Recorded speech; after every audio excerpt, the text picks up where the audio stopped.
Hello, everyone. My name is Angelica Bloomquist. I am a second-year student in the Computational Science Master's degree, and the title of my talk is Modeling Within Host Dynamics of SARS-CoV-2 Infection, a Case Study in Ferrets. Why do we use ferrets? Ferrets' lungs are physiologically similar to humans, causing them to be susceptible to many of the same respiratory viruses as us. So we took a published experiment from 2020 where they had 6 ferret test subjects. And they split these ferrets into 2 groups. One group was to be infected with a strain of COVID from the environment, and the second group to be infected with a strain of COVID from an infected patient. They collected the total viral load and infectious viral load measurements over the span of 10 days.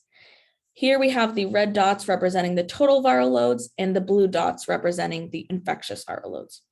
So we wanted to create a mathematical model that could model this data. Our first model is sort of a standard viral dynamics model, except for the fact that we incorporated infectious virus as well as non-infectious virus. So we have the T equation, which represents uninfected target cells. The I equation is infected cells, VI infectious virus, and VN non-infectious virus.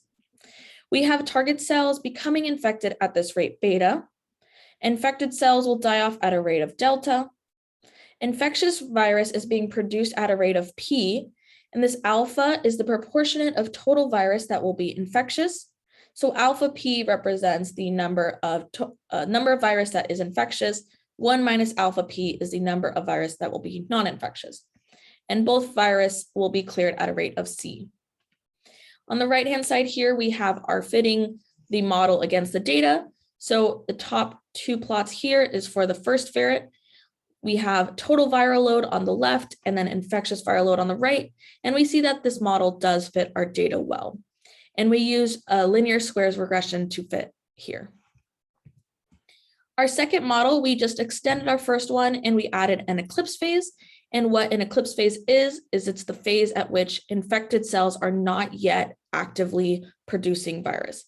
So we have target cells, infected cells in that eclipse phase where they're not producing virus yet, IP infected cells where they are producing virus, and then VI infectious virus, VN non-infectious virus.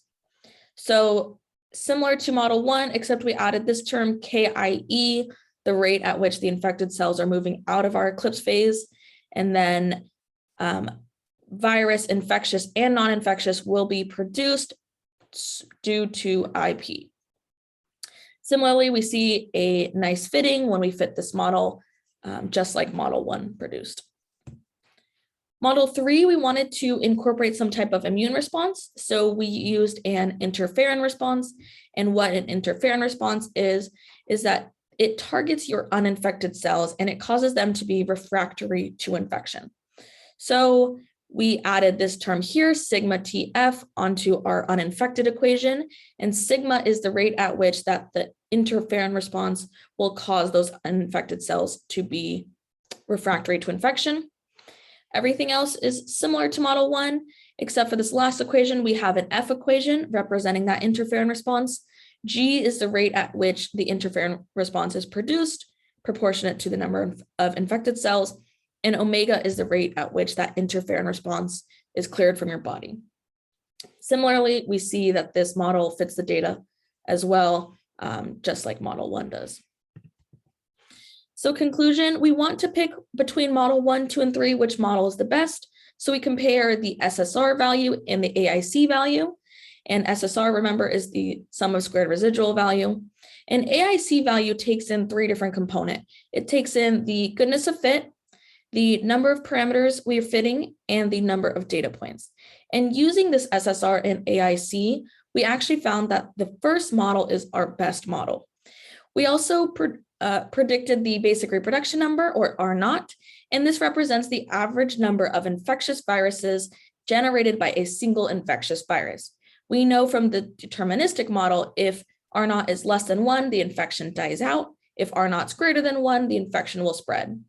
From our estimates, we found R naught to be about 2.05, which is in line with previous studies.